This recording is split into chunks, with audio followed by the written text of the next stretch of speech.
these prayers that we have named, whether they be health-related or stress-related or recovery-related. We thank you that you are a God who hears and a God who listens. Amen. Amen. Completely random question. Oh, hi Natalie. I didn't see you pop up. Trying to sneak quietly. You just appeared. This is very random, but it's for next week. Does anyone have hay or straw? It does not matter. That you could bring a few handfuls to me. Straw or hay? Hay, like those bales, those bales. Yeah. I have a small bale that I've used in the fall. I just need a few handfuls for something we're going to do next. Yeah. For class. Yeah. Oh, it's mold. We don't want moldy. No. People are going to touch Well, it. he means molded. Oh. Can it be taken apart? No. She said they're decorative. No, it's not. Okay. All right. Let's see. Yeah. Check it. I love it. I'm going to Michael's. I can see if I can find some. If someone is happening to be buying it, let me know. If not, I will buy some. Okay. And we'll bring it. Okay. What that pine needle? You mean that kind? Yeah, like those brown pine needle things. I guess that could work. Maybe. No, I want it to be hay. Okay. It's for when we do Ruth, and you'll see next week because we're gonna do Ruth next week. We're not doing Ruth today? No, Ruth is next week. So today we are finishing the book of Judges. A little pre-thought before we jump into the text and everything else. We have a lot less material than we covered last week, where we tried to jump very quickly through 10 chapters of Judges. And so we are going to go a little slower paced today. What that also means is that we're going to get some time to ask questions why some of the details that we would normally skip over, like last week, are in there. So I'm going to talk about some of that stuff, like city names that are very relevant in Judges that otherwise that we would just read past and never think about. I wanted to tell you that. Also, we're going to do our review over everything that we have looked at so far. And I will do that quickly, but please ask a question if you have a question about any of the previous chapters, especially if you missed one of those weeks or something like that.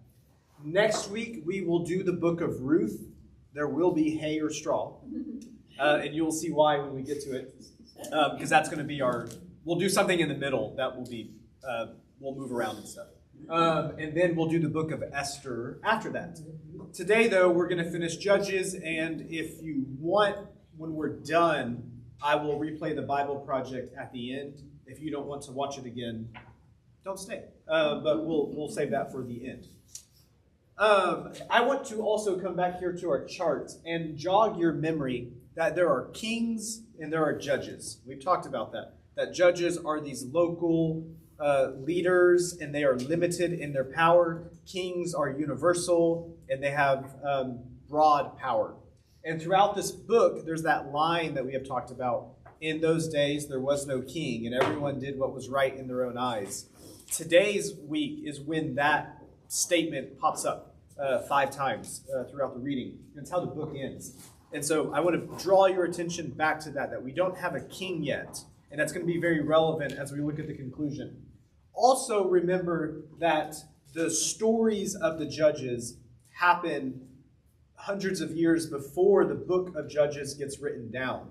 And so we will see some of those details pop up today. But this is probably written like when King Josiah is king. So it's a few centuries later.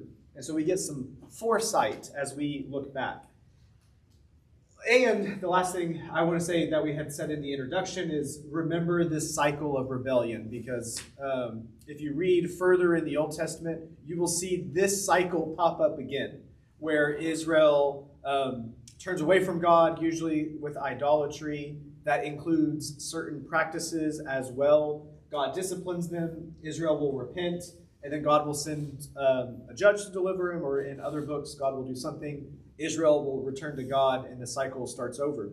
What's interesting when we get to today's material is that this, what we'll read today, is overlapping with this cycle that we have already read. And so, for instance, one of the very first stories we're going to look at is the migration of Dan, which actually happens in chapter 1. And so chapter 1 begins, Joshua had just died, and Israel is like, okay, are we going to carry out the legacy of Joshua? And they had conquered these lands, but they were all given their inheritance and were supposed to finish it. Chapter 1, only the tribe of Judah does that. And if you're taking notes, write Judah good, others bad. Okay. And very specifically, we looked at Ephraim, part of Joseph's tribes, and they don't even finish conquering cities. They make deals with cities, and those cities go and rename themselves other Canaanite cities. And what we saw is, oh my gosh, Ephraim is letting the Canaanites' culture spread. We don't do that. And then we get all these other tribes in chapter 1, and it said they did not drive out, they did not drive out, they did not drive out. Special attention is given to Manasseh and Ephraim, these tribes of Joseph. If you're taking notes, write down Ephraim, Manasseh, bad. Okay, and then we get the other ones. Then we get to Dan. And if you remember, Dan is supposed to be somewhere over here, and then they get driven out by the Canaanites, and they move over here. We're going to revisit that story, but instead of talking about a judge or at a macro level, we're going to zoom into some of the individuals today. So some of the stories in Judges overlap. And if you're taking notes, write down Dan really bad. Okay. And worst of all, they made all these deals with the Canaanites, and so they end up becoming forced labor. And so as we saw in the beginning of the book, they've made treaties. They have become almost the same. The Israelites and the Canaanites are looking like the same group.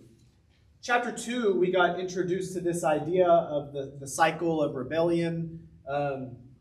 That happened, and that's what we read about in Judges. Any questions on that cycle? I don't think so. Okay. Then the first week, or the second week, we talked about the story of Othniel. If you're taking notes, write down Othniel, Judah, good. Othniel is the first judge. He's from the tribe of Judah. And if you remember how we sort of talked about, essentially the way Judges is set up, the better the judge, the less text that they get. And so he only gets a paragraph, but he was the first judge. The Spirit of the Lord was upon him, and he judged Israel, and the land rested for 40 years after that. Othniel is the first judge.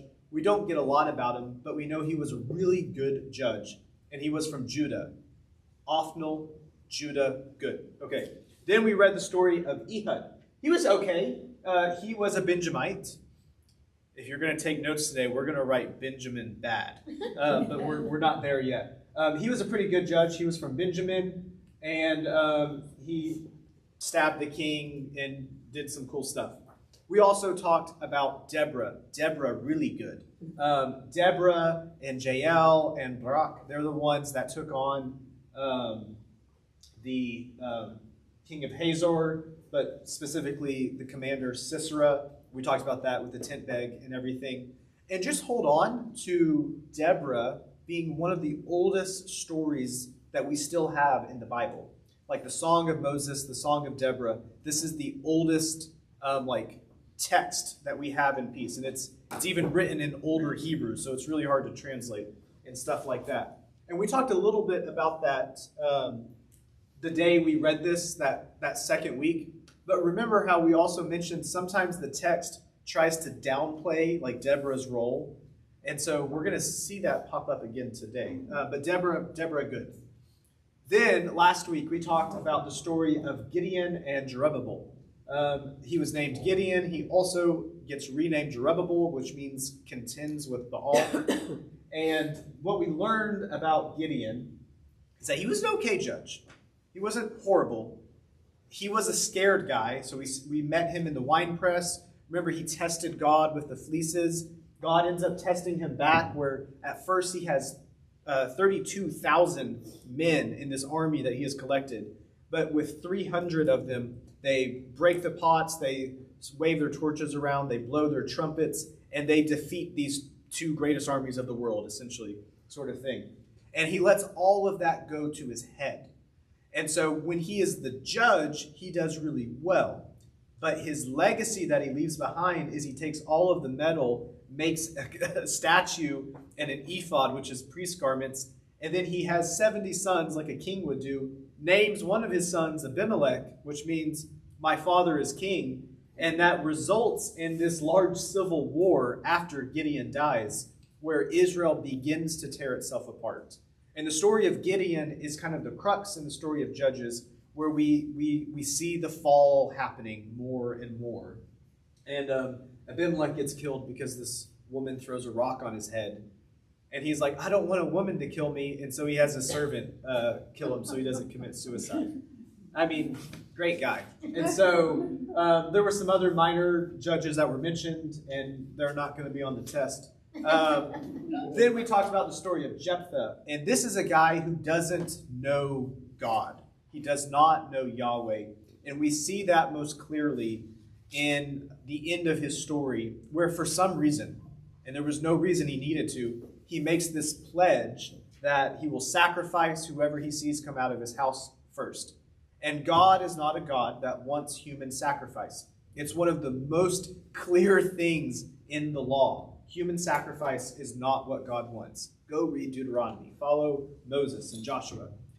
And he sees his daughter, and he has a full 2 months that he could have done something about it. I don't know if we mentioned this explicitly last week. I know someone had asked me about it. But you could go to the priest, the high priest, and appeal something like this. If you made a vow, if you wanted to get out of your vow, you could get a dispensation from the priest. And it's like he didn't know that because he didn't know God. And so the result of that is his daughter is killed. Another couple of judges that we looked at, they're all beginning to act like kings. And then we ended our story with Samson. This will be on the test, if there is one. Do you remember what BIC stands for, the Nazarite vow? No BIC. Do you remember what B is? No dead bodies. No dead bodies. No intoxicants. I, no intoxicants. No So, cutting of hair. and C is no cutting of hair. Wine is okay. Beer is okay. Wine and other strong drinks are not okay. What we see with Samson, he drinks a lot. He has parties with the Philistines. He eats honey from a dead lion. He uses dead animals as weapons. And he lets his hair get cut for some reason. And Samson's this picture of a failure of a judge. And here he is fighting the donkeys with that. And the story ends with him and Delilah. And we see the only time he prays. And it's the only time in the whole story he ever talks, consults, reverences, worships God. But his prayer is, God, let me have revenge because they took my eyes out. And if you were here last week, you will remember the moments we talked about Samson's story. He saw and he acted. Things were pleasing to his eyes. It's all he cared about was his pleasures and his desires. This guy was supposed to represent God, and he is a complete failure. And so that is what we've looked at so far in the story of Judges. We've sort of had a macro scale. We've talked about these like not universal leaders, but large regional leaders, sometimes multiple tribes involved. The rest of the story of what we're going to look at today is going to zoom in into two stories in particular about the Levites. And the Levites are the priest. Where this is somewhat significant is that we have not really talked about the Levites so far. We've mentioned most of the other tribes. All of these other tribes, especially Ephraim and Manasseh and Benjamin, have failed to follow God. Judah has done good, okay, and we want to hold on to that, but they've all failed. Now we're going to see the Levites, the priest, that they are also failing. And we've talked about this before, but remember that the judges are not, it's not as good to think about them as like Judge 1, Judge 2, Judge 3. Sometimes they overlap, and stuff might be happening at the same time. That's happening with today's text, as we already mentioned. Okay, any questions or comments? As we continue to read, I hope you have concerns. And so what we're going to see here is more dark stuff. It's not saying anything that you read here is not good. It's all, if it makes you uncomfortable, it should. And it's showing the depravity. Yeah. I just had a comment or question, that Deborah was a judge, a woman. Yes. Wasn't that unusual? Women aren't really. You know, there was some revisionism that came on when the men came along. And we talked about, too, they kind of throw some shade to some of the women. But the story of Moses and the story of Deborah, the Song of Moses, Song of Deborah, those are the two oldest pieces in our Bible. We talk about the Song of Moses, but not Deborah. So we could maybe blame them. I don't know who we blame, but yeah. Even in the early church, they're like Phoebe was the first apostle was Mary, who was a woman, and then there was like Phoebe, who was a deacon, and she preached the letter of Romans to the churches, and that's not the legacy we remember. People only say, "Well, Paul said women be silent" one time. So I think we have drifted from the inclusion that we could have been at. We're going to start with Micah and the Levites. Here's the assigned territory of Dan, so we're going to get into this more next chapter. This is where they are supposed to be. Then they get booted out of that area, and they move up here to this city that's called Laish, which was a real city. I'll talk about it more when we get there in the next chapter. But they move up there. Here's Micah. He is from Ephraim. The Levites are all throughout Israel. If you remember when we finished Joshua, we talked about however many towns that the Levites are, and they're spread everywhere. And a Levite was never supposed to leave their town. They belonged to that city. Okay, they're not supposed to be opportunistic job seekers or entrepreneurs. They're supposed to stay where they belong. So take note, here's Ephraim. This is where Dan is, and we're going to see later they travel through here. And we'll talk about the Levite when we get there. This story starts off, we meet this man named Micah. This is not the Micah who is a prophet that's later in the Old Testament. He's just this random guy from Ephraim. And, I mean, he's a nice guy. He steals 1,100 pieces of silver from his own mother. That's a lot of silver, by the way. That is either 3 to 4 years of wages or over a century of wages. And depending on where I looked it up, I got different answers. But I think it is quite a lot because about probably 10 pieces of silver is a year's wage, which is what the priest gets paid. He gets 1,100 pieces of silver. I also want to make this note, and I alluded to it last week.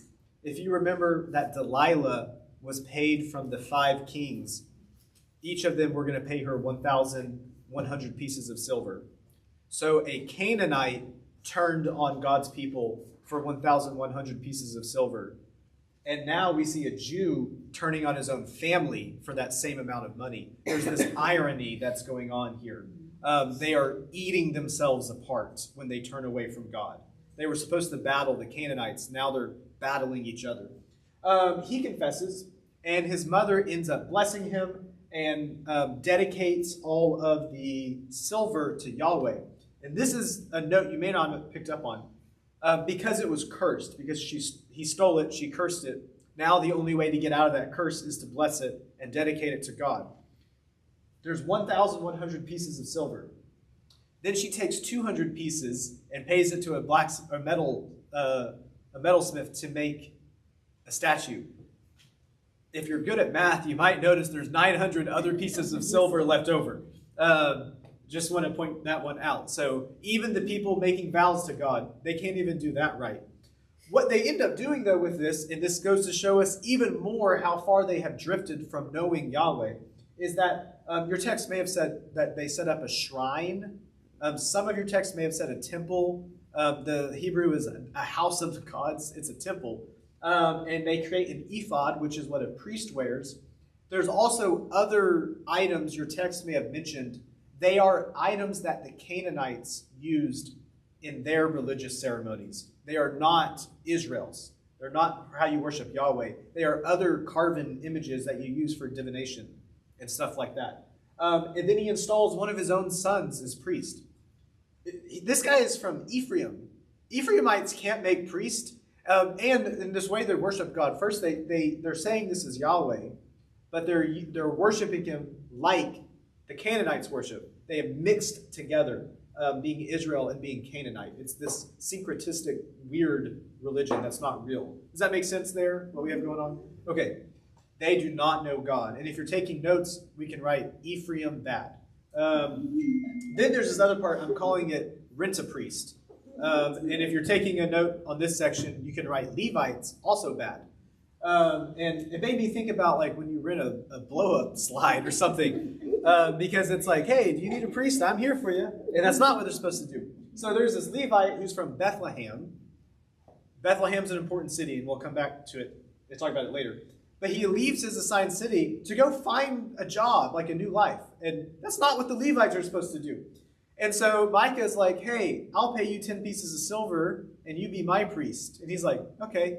And he clothes him, and it says that he's going to feed him, and he's going to be a father and a priest. If you're reading it and you went, hey, why did he call him a father in one sentence and then a son in the next sentence?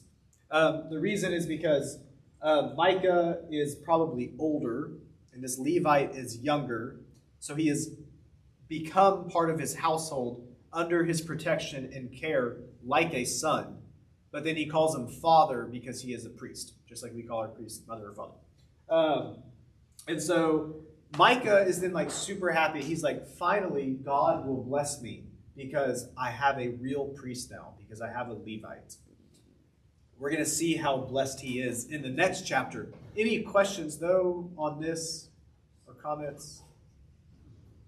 Okay. Don't rent a priest. It's not okay. Let the priest stay at their parish. The guy that owns Domino's Pizza had his own priest, Really? Yeah, at Domino's Pizza, yeah. Like at Domino's? He had a priest signed to his national headquarters in Ann Arbor. That is interesting. He had his own personal priest. Yeah? Do you know the Biltmores? If you've been to Biltmore, there's oh my word, what's the church name? Can you go back that former image while you're... Oh, I'm going the wrong way. I'm sorry. There we go. Thank you. I was clicking. Y'all weren't supposed to see that yet. But the Biltmores were like, I want a church. So they built the cathedral. I'm forgetting the name of it. In Asheville? What's the big Episcopal church? All Souls, is it All Souls? That little church at the end of the driveway? It's big. It's not. It's the church at the end of that. It is like right when you drive out of there. Yeah. But they just paid for that to be put in so they could go to church. So, are you good if I move on? No, it's got, just while you were talking about that. Okay. Thank you. And so, chapter 18, my Bible calls the migration of Dan. Just giving a reminder of where we are. Dan is here. Ephraim is here. So they pass through this area, and they end up coming up here. So the Danites... Sorry. Say again? Where's Dan? So they're supposed to be here, but they move up here. And so we're reading about their migration. And if you see this blue line, this is like where they pass through, right here. And so Micah is over here. So the Danites are still looking for this inheritance because they failed to take their land. So now they're trying to find new land. They send out 5 spies. Those 5 spies end up staying at Micah's house. That's not unusual. He was a big, wealthy guy. I mean, he had his own church. He could pay for his own priest. So he just took in these other sojourners while they were there. And while these 5 spies are there, they hear the accent of the Levite. And they go, oh, you're not from Ephraim because you have a different accent. You sound like you're from Bethlehem. And they learn that he is a Levite. And so they ask the Levite to inquire of God. This is what's interesting, and you may not have picked it up. He never prays to God.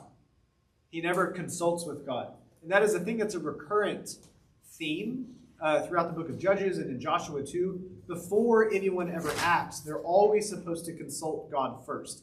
And when they do not consult God first, they act without thinking.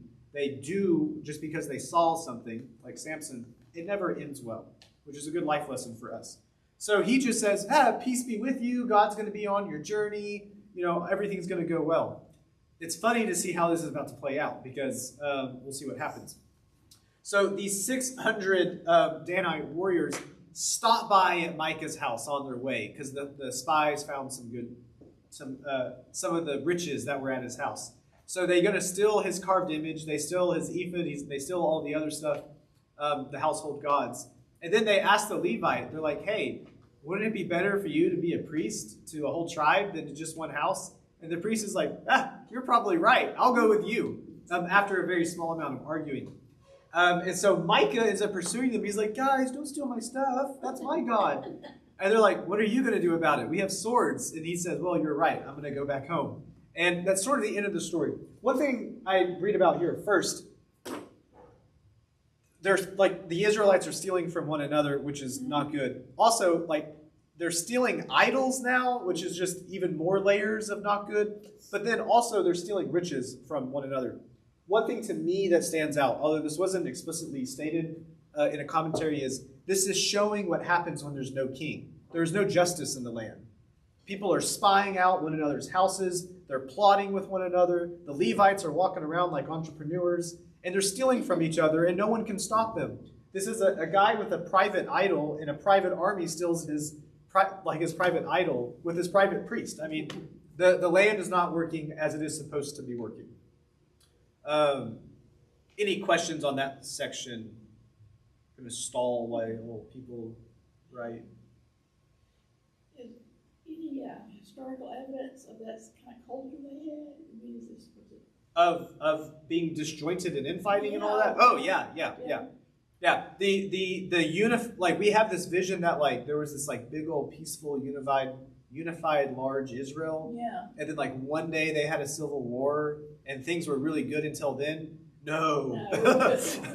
The same thing with like, it has been true even for the church. It wasn't like the church was golden until the East and the West split in 1000. There was a lot of infighting before, and that was true here. But yeah, no, we have there's a lot of killing and taking and stuff. So even in Judaism, right, there's the Hasidic Jews, and they don't have much to do with the Reformed and the Orthodox, and Yeah, in today's Judaism, just like in Christianity, there's lots of different groups. Someone was asking me about that last week. Were you asking me about? No, I don't remember who it was. Okay, I want to move on to the fall of Laish, which this is what is renamed as Dan. Here's another map. So here's Dan. You can see the flatlands where the Philistines are.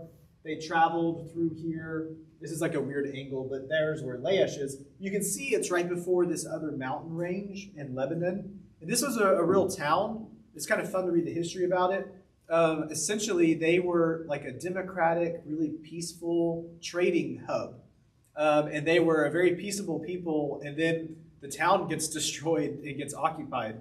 But they were in other records because they were a large trading hub. But they were just like this real friendly town. Like they didn't go around conquering people, and then they get conquered. And so I also wonder if it's throwing a lot of shade at Dan. Like they conquered, like those were the guys that brought us fine linens and some nice purple dye came in from over there, and they took it from us. So the Danites attack Laish. They burn it. They kill everyone, and then they rebuild the city as Dan, and they set up Micah's idol there. And what's interesting about this, if you will later read, like after Solomon, when the north and the south split, when there's Judah and there's Israel, there's two temples in Israel. So like there's the one real temple in Judah, which is in Jerusalem, and there's two false places, one in the north, one in the south. This is the one in the north. Yeah. And so it's telling us the history, like way back begin, how things lead to entrapments and become temptations, for our later generations. And so it gives you a little history of that.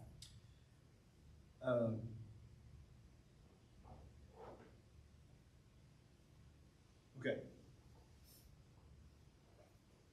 Oh, here we go. Did I skip two?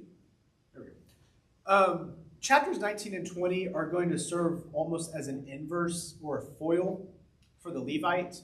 So we just read about a Levite in 17 and 18. We're going to read about another Levite that sort of does the opposite. They're both telling about Levites who are supposed to be the most holy, and they've both forsaken Yahweh. So this first Levite has forsaken Yahweh in his vocation. He's not doing his job right. The next Levite doesn't have good relationships with others around him. And so they're showing us the depravity and how total it is. They can't do their jobs right, and they can't even meet people the right way either. And so we'll read about the next Levite. Not the same Levite, different Levites. Also, I want to tell you this, and I'm not really sure why I wrote this so cryptically. But we're going to learn about Bethlehem and Gibeah. And so 2 kings are going to come from these towns, but only one will know Yahweh. So Bethlehem it's where Jesus is from. It's also where King David is from. Gibeah, which is in Benjamin, is where King Saul is from. And if you're familiar with your history of Israel, King Saul is the first universal king in Israel. It's who we call the first king. Although we've already seen there was other people calling themselves king before this. King Saul is the one who has the son Jonathan, who becomes friends with David. And David is the first anointed king from God. So Saul was because all of Israel was like, we want a king. And they're like, that guy is super tall. He was from the tribe of Benjamin. Since he was a head taller than everyone else, they're like, we want a really strong leader. And then we're going to see later, or we won't, but in the book of 1 Samuel, you see how he was not a good king. David is the good king that comes from God. God anoints David. And he was the weakest of all the men, but he had the purest heart, is why he was chosen. We're going to begin to see that sort of divide. So we're going to throw a lot of shade at the city Gibeah and the tribe of Benjamin. And we're going to boost up Bethlehem. And it's the way that the book of Judges is telling us we don't need just any king. We need the king, like we need a Davidic king, which is talking about a Messiah at this point. Like we're waiting for a Messiah that is like David to come and rescue us. Where is Gibeah? Is it in the south? I'll show you on the map. Don't read the text, but it's right here in Benjamin. And really Jerusalem is in Judah, but for some reason it's kind of like split in between. Y'all read? Does that make sense though? What we're saying about this, like we're saying we need a king like David, and so this is we'll see this in stories. So we're gonna meet this new Levite. We don't know his name. He has a concubine. A concubine is like a second-rate wife. Not that wives in Israel at this time had a lot of rights, but concubines have even less. They are not a maidservant that is just there to bear kids, but essentially a concubine is just there to bear kids. But they do have more rights than like Hagar would with Sarah. And I want to make this comment about it too. Every time in the biblical text, someone has more than one wife, or has a wife and a concubine, or has a wife and a wife and a wife and a maidservant that they have kids with, it is always painted to show trouble. So if you think back to Abraham and Sarah have a pretty good thing going until Abraham gets Hagar pregnant. Isaac and Rachel have a really good relationship because it's just them two. And then you have Jacob, who has multiple wives and maidservants, and they all fight, and it causes all this trouble. And so when you read a Levite has a concubine, you already go, hey, he's not doing something right, because you're not supposed to have concubines. Does that make sense there? Like it's not didactically written, but the storytelling tells you don't have more than one wife, because it always causes trouble. He is also painted to be rather abusive, which is why I have this picture. And so some of your text, and I'm curious, when you read, I think it's verse 2.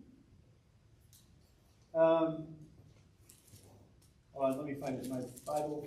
I'm curious what some of your verses say.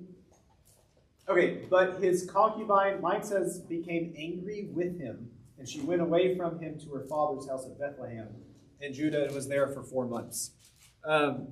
Some of yours might say she prostituted herself or something else. That's what it says. Played the whore against it. Yeah, okay. That is some translators throwing shade to make it look like the concubine was being unfaithful. When you read this, it reads more like he was abusive to her. And she is not going and like seeking out other men. She goes back to her dad.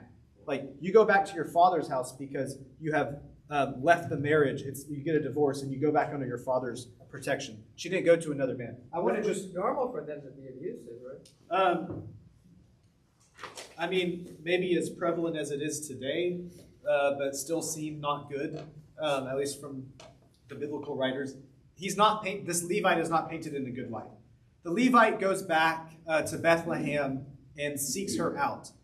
If you read this, you may have seen, the dad's like, hey, let me feed you, have some wine. And then they stay up really, really late. And the next day he's like, oh, I got to get going. He's like, no, let me feed you some more. Here, have some more wine. And they do that for 5 days of feasting and celebrating. He is not stalling. He's not trying to trick him. When you're reading it, you're like, oh, is he gonna send an assassin at him? Like, is something gonna happen? This is just good hospitality. And that is going to be a prevalent theme in these chapters. This next section is hospitality.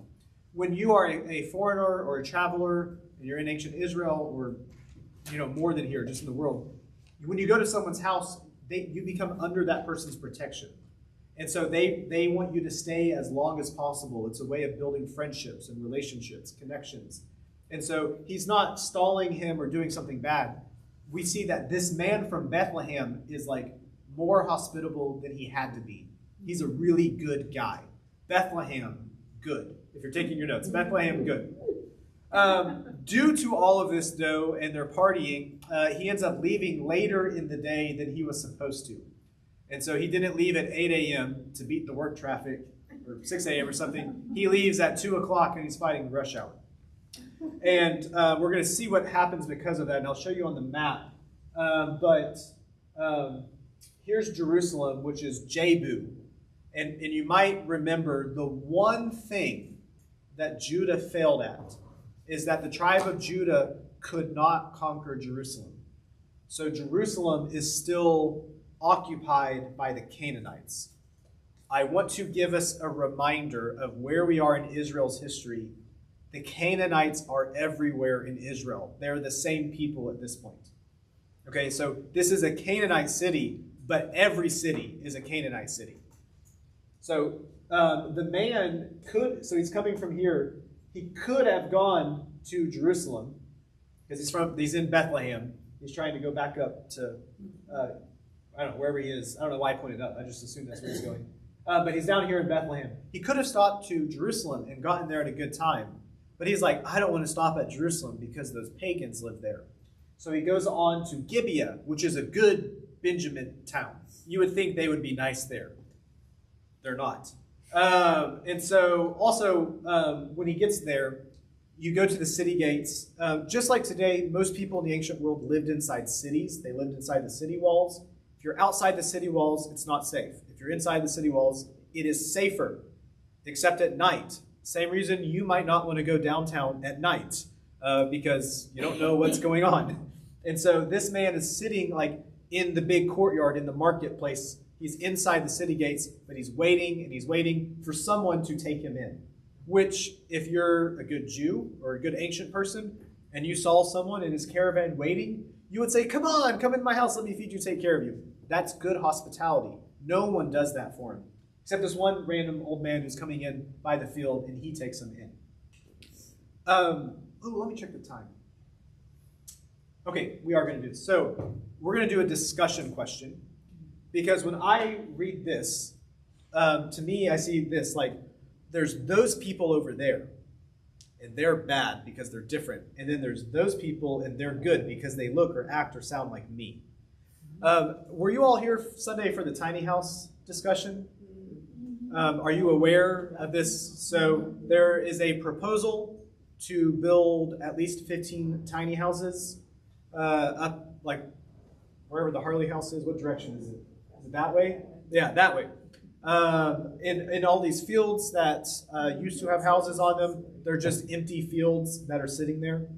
And so that is a conversation going on that this church would rent or lease out the land to Volunteer Ministry Center, and they could build these tiny homes for people that have been homeless or have been drug addicts or something like that to go and live there. So we had a hearing session at the church on Sunday, and there's been a few others. And a lot of the conversation that has come up from our church has been, I don't want those people over there to come over here because they look or act, they sound, they acted, they had a different life than I have had. With that as context, here's our question. To me, the story speaks of the kind of inherent racism or classism or bigotry. The Levite won't go to that side of town because of those people over there. Little did he know that he probably would have been better off if he had gone to Jebu than he had gone to Gibeah. How can we break our own prejudices towards groups of people who may sound or look or act differently than us? And for me, I'm thinking a lot about this tiny house conversation here at Ascension. We're going to do 5 minutes, and I don't think we'll come together, but we'll break up in our small groups.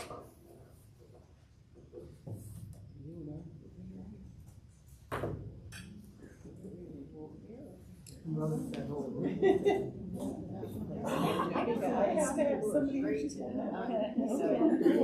went to Columbus County, like, we had our daughter, Lindsay, and the restaurant. Now they came over, they do an honor with the babies, and, you know, I saw her, but I wasn't, you know, a small restaurant, one that years, one or two heterosexual couples. Yeah, like, 6 red years. Yeah, this is just, yeah, basically, I can change what happens to go to Atlanta, you know, because we're so, here, you go to Atlanta, which is where our Western couples are, and like, you know, the minority, you know, up here. Yeah. I think it's not worth it. Where's there, we share a common thing. I like Earth, Wind, and Fire. And they came here, and we went down to the Tennessee, and it was, instead of being like maybe 90-10 like it is in the city, it was like 90-10 the other way. But the woman next to me started singing songs. She knew the words more of the songs than I did. And I got to like really enjoy doing that. And we commented, yeah, commented over the comedy. It's not like this is not, I'm very happy, but it's wonderful that there's a lot of church that we didn't have a membership. They were very interested in the mission of justice. So they have joined decisions, peace of decision. Yes, and they come to justice with us. They all sit together. At least for, you know, it's the good health family that comes every meeting. No, it's okay. But they come to all the meetings with us. That we have, there are. Yeah, I finally got around to getting on the website. I think that's I'm going to go there. Well, I'm going to go to the Empire and my assembly. I've got that. I don't know if I could work there all we had the sensitivity of schools and whatever, and that actually was an area, and it now has problems, and it really, you know, sometimes it's, yes, and, you know. Gun violence. Gun violence. Something's Short of practices for the schools. Well, I mean, they're still trying to get this. I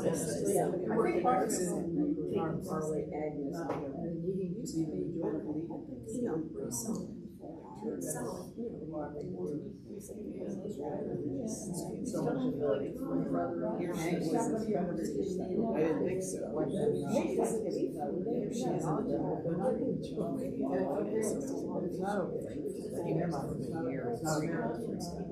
You know what I'm saying? Well, but they do recognize the only way that the group of power uses minority, regardless of who the group of power is. I mean, they know if they're not smart, then you're not going to get because it just today are human beings. Hopefully, when they reduce and reduce, so they have to pass. But it does become such a stubbornness.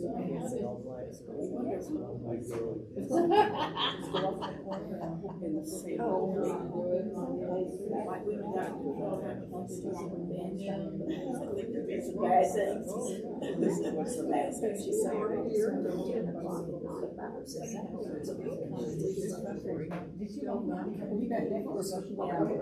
Look what's happening to women. You're making it hard for women to grow.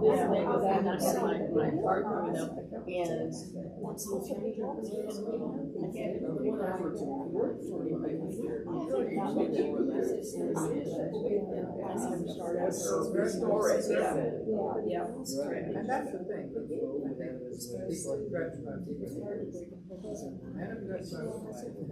I mean, in the broad. But I think it's also who's coming in there. As a Democrat, I don't feel they were abusing. Every time that gets here.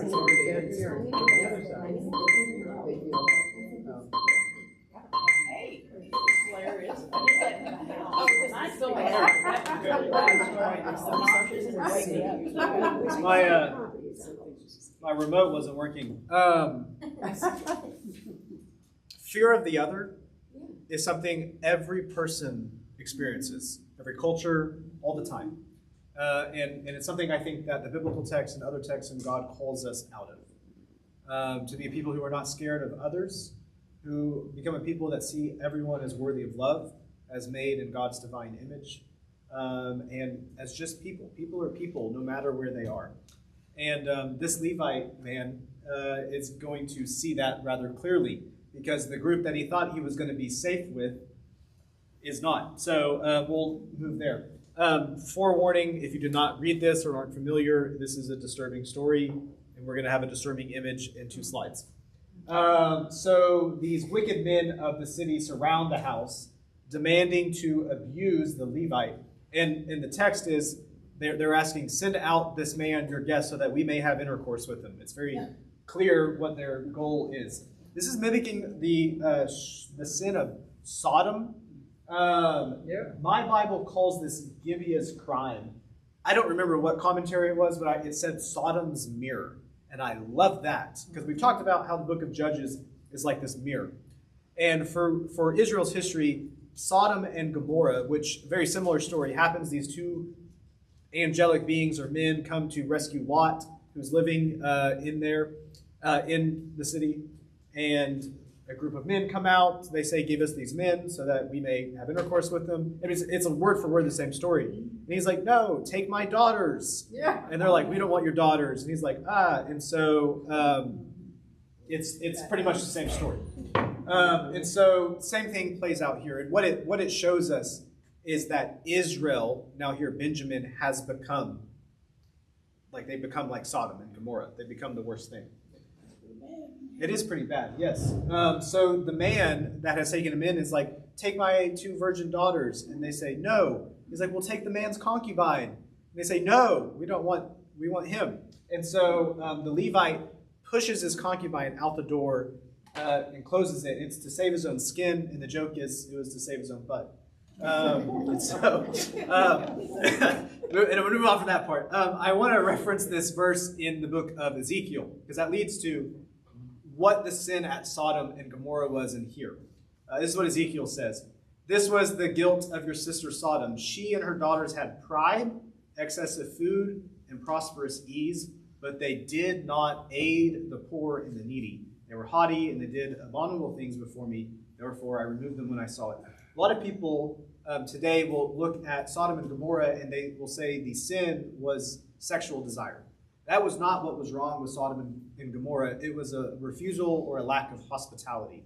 That they were a people in excess. They welcomed strangers who were in need, and they did not share that with them. Rape in cultures is usually not related to sexual desire. It's a form of power abuse. And so I want to point that out here. When we talk about this, it's about being hospitable. And I think that we can take that in light of what our church is doing with some of these things with tiny houses, to use the resources that we have and to share them. I'm going to go back to this story, though, which disturbing image is going to come up. So she is abused all night. She collapses at the doorstep. The Levite finds her the next morning. And, I mean, it would be awkward, I guess, to be like, hey, are you okay? But he doesn't even say that. He just says, get up, we're going. and she doesn't answer. And the text is not clear if she had died or if she was just too weakened. But it gets very explicit in what happens with her, that it's all night long and up until dawn. So it's just showing how graphic and violent it is. And so the Levite takes her home, cuts her up into 12 pieces, and sends them out to all of the tribes. Here's that one, the full graphic that he puts her on there. They chop her up. The reason they chop her up is as a rallying cry for the rest of Israel to get justice. Remember, there was no kings in those days, and everyone did what was right in their own eyes. There was no king to enforce justice. And so we're about to see Israel kind of fall into a mob mentality, which is going to lead us to chapter 20. So they're blaming the people that abused her, not the person who threw her out into the conveniently, he gives a speech in the next chapter, and he leaves that part out and says, look what those Benjamites did. And so I want to point this out too. So 400,000 soldiers gather as one man. They become one assembly. This is the only time in the book of Judges that we see Israel unified. And they are not unified against the Canaanites. They're unified against each other, which is showing us just how far they have fallen. And so they gather at Mizpah. This is the first time they all gather. And the Levite is going to tell the story, but conveniently leave out his role in the story. And so, yeah, and the Levite has no shame. What happens is a civil war. It's a picture of a civil war. So the tribes demand that Benjamin hand over the people that were responsible for it at Gibeah, which is very reasonable, right? Like, if you think back to the story of Samson, the tribe of Judah was like, Samson, get out of here. They turned him over to the Philistines because he was causing trouble. Benjamin decides, nope, we're going to unify together and go to war with you. And I just want to point out this number. There's 26,000 Benjamites against the 400,000 soldiers. And we're not going to get into detail, but there was 2 battles. The way that Israel conducts this war, they cast lots for what tribe will go and fight the Benjamites. And they don't ask God if they're supposed to do this, but they do ask, can we go ahead and go? And who do you want to go? And they end up losing 40,000 men, which is, if you're good at math, more than the 26,000 men. They've lost 10% of their army to an army force that's only 5% as big as them. And the reason for that is because the Benjamites were known as ambidextrous. So if you remember, the judge that was the left-handed with the sword he was a Benjamite. So they could have their sword or their shield in one hand, and they had big slings like David that they could throw for like long-range weapons. So they were pretty cool fighters. And we're not going to go into more detail of that, but eventually they win in a similar tactic that Joshua used to defeat Ai, which was that first town they conquered after Jericho. And I just want to point out again, we're seeing battle tactics not used against the Canaanites, but now against Israel. And so they lure everyone out by pretending like they are defeating, like I think it's like 34 Israelites. Other Israelites die, but then they surround the city, burn it to the ground, including all the women and the children and everyone. And the result of that is only 600 Benjamites are left. And so this is not our first civil war, but it's the biggest civil war, and a whole tribe is almost gone. We're almost at the end of the book of Judges. We're not ending well. The Israelites look now just like the Canaanites. They don't know God anymore, and now we're one tribe down. And now we're going to see how they've resolved that. And it's another disturbing story. It's supposed to be. So the tribes realize that Benjamin's going to go extinct because they all swore an oath. Like, you will not marry your daughters to the Benjamites because they've turned against all of us. And so then they find out that there's this one city that didn't show up, which is Jabesh Gilead. They didn't show up for the war. And if you're in your notes, write Jabesh Gilead bad. So remember how we talked about how King Saul was from Gibeah? That is where he was from. So we've destroyed that town now. They don't exist. But King Saul had a town that supported him when he was in his rise as king in the book of 1 Samuel, he goes and rescues this town, and they become some of the main proponents for his kingship. And so this story is showing us how anyone who supports King Saul is a bad people. And so, like any normal Israelites, they say, well, let's just kill the whole city and save 400 of the unmarried virgins, and we'll give them to the surviving Benjamites. That way they didn't break their treaty, because that was reasonable. And now Benjamin can exist. Now, if you're good at math, you may notice that there is 200 leftover men who don't have wives. And so they come up with this other grand plan. They go to Shiloh, which is right now where the tabernacle is. It's the holy place. Okay? And they tell the Benjamites to hide in the vineyards, and at this festival, when all the young girls come running through the fields, that they're going to, hide. They're going to shade their eyes. The guards aren't going to do anything. And the Benjamites all steal their young ladies and take them home. And that's how the book ends. That's it. Okay? And then we're left with this verse. In those days, there was no king in Israel. Everyone did what was right in their own eyes. Is anything that we read today good? No, that is the point, okay? Because like everything else fades away, and this verse stands out. In those days, there was no king in Israel. Everyone did what was right in their own sight. Everything fades away, and we kind of zoom in to this statement. In those days, there was no king in Israel, and everyone did what was right in their own eyes. And it causes you to ask two questions. First, am I doing what's right in my own eyes? Or do I have a standard, which is supposed to be the law from God? And also, do we have a king to lead us and enforce that law? And the question is, well, which king do we need? And the answer is in the book of Judges. And so some of the things that we point out. Your very first note, Judah, good, right? The tribe of Judah led the conquest in chapter 1. Well, what about our judges? Well, Othniel was the first judge, and he was pretty good. He was from Judah. Well, what about Benjamin, because King Saul's from there? Or Ephraim, they're the largest tribe. No, they did bad. They are bad tribes. And then Saul's hometown and all of his supporters, they're also bad. So we need a king that's from Judah, and that is from Bethlehem, because we see what happens when we don't. In those days, there was no king in Israel. Everyone did what was right in their own eyes. And that leads us to the book we're going to read next week, which is the book of Ruth, which is the origin story for David. Ruth is not a Jew, and because of that I really like, I love the book of Ruth because it's very inclusive in that way. Naomi is her mother-in-law, and Ruth ends up marrying Boaz, who is a descendant from Rahab that we read about in Joshua, and they become the grandparents to David, who is going to be the king, the good king over all of Israel. And so that's sort of where all of this folds together. We need a king, and a king that's from God. But we end with this very disturbing look. And woo! Okay.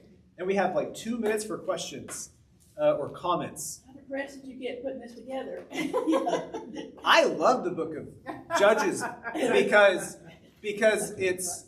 it's like, yeah, they're messed up, but it knows that they're messed up. Yeah. I don't like the book of Joshua. I find it hard because it's a book that I look at and they do bad stuff like kill people, but it's supposed to be good, and I struggle with that. Impunity. Yeah. But Judges is like Images, please? this one. No. This one. No. No. No. One more, please. This one. Yeah. Okay.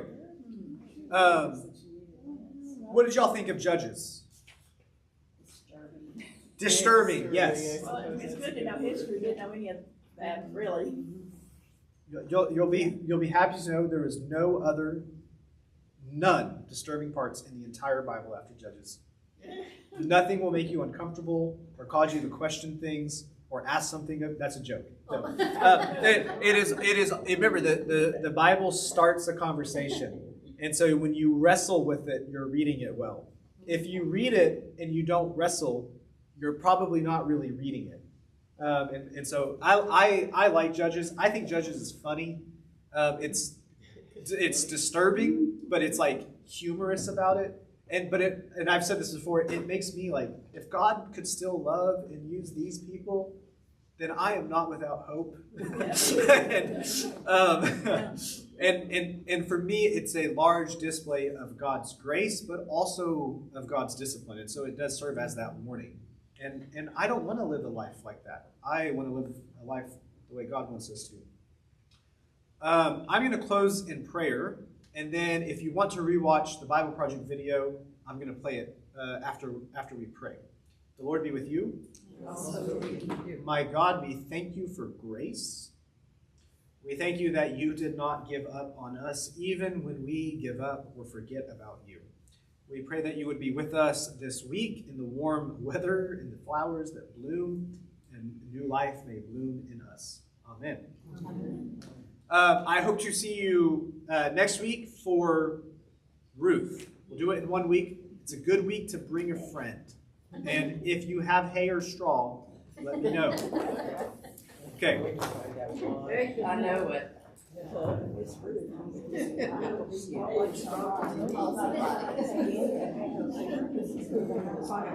The book of Judges. So remember after Joshua led the tribe? The real thing he wants.